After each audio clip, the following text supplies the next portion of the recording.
Welcome to another edition of Mortgage Chicks with hot tips. This time we're going to have a conversation about condos. And boy, is there a lot to talk about when it comes to condos.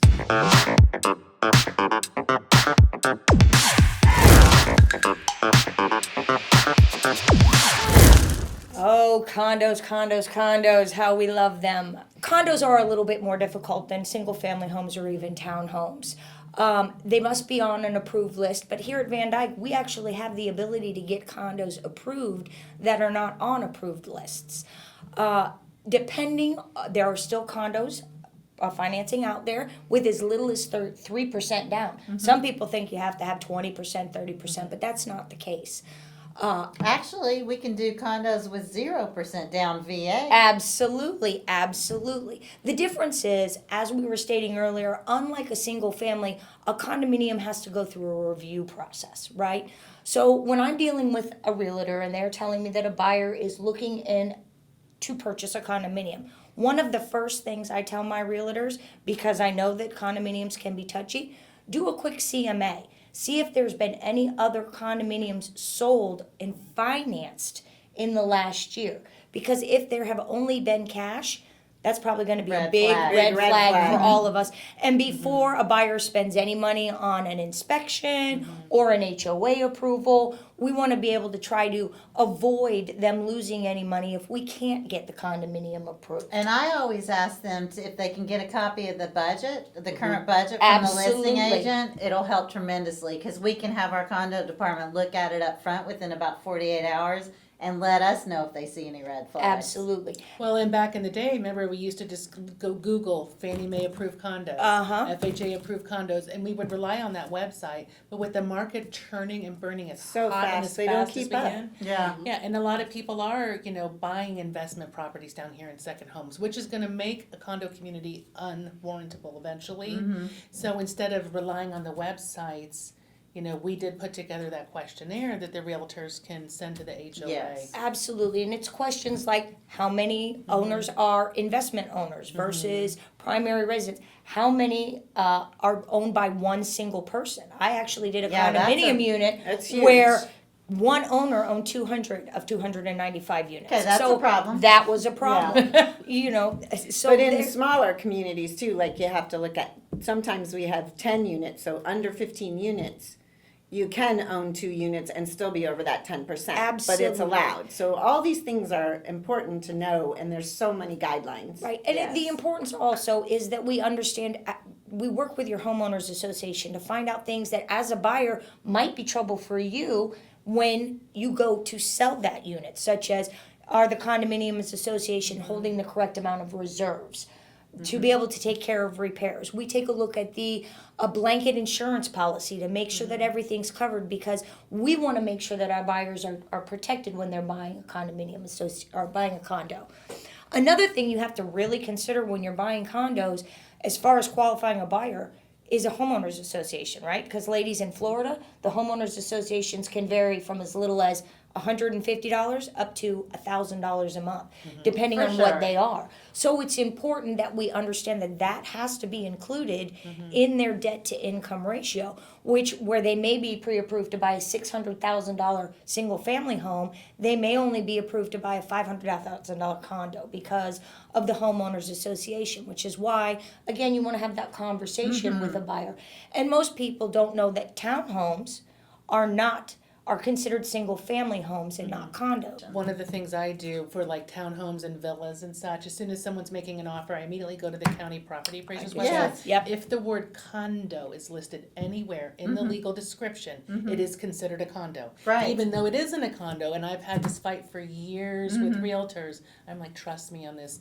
Fannie's going to kick it back. The word condo in legal description is one of the first things a lender should look at. I've had it come up though before with the condo was in the name and it was still a PUD.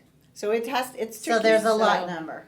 Yep. The name of the complex was, Sunnydale Condo or whatever. But It had a lot number and the name condo wasn't in the legal description. Exactly. Yes. So That's why it's always imperative very to look tricky. at legal. And even if the condo wasn't approved through the full review, we do have other opportunities to be able to purchase that unit. If you have a Yes. little bit more money to put down, we can avoid a full condo questionnaire. We can keep it to more of a limited review. 4 questions versus 15. Absolutely. Just So had one this week that I had to switch to limited review because the place was over 15% delinquent on the HOAs.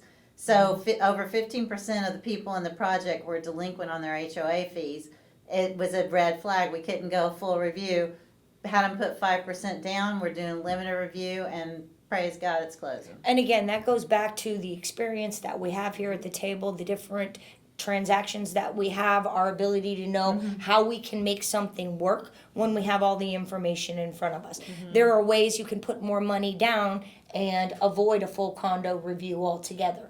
So although condos can be tricky, some lenders don't like to do them at all, especially here in Florida.